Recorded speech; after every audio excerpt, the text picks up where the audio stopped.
So let's do the Tunisian reverse stitch. So when we did this normally is that we would come in, and I just did it here so you see what it turns out to be. So instead of doing the Tunisian simple stitch where you stay on the front vertical, you want to go on to the back vertical of that same one. To access that, what you're just going to do is that just move the yarn in front. So just use your hook and move it out of the way and go into the back vertical of that same one and pull up and through. Okay, so now you just access the back vertical. So do you see it?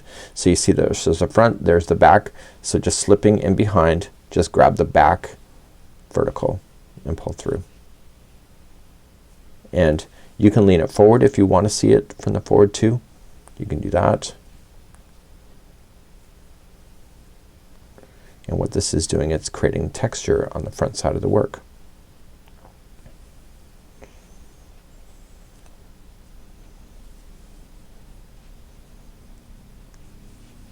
And it's really not hard at all. Like once you get the swing of it, it's actually pretty good.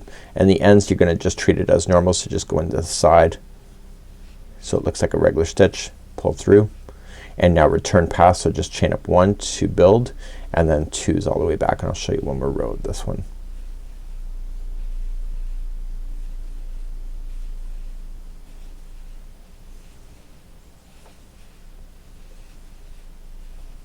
Like that.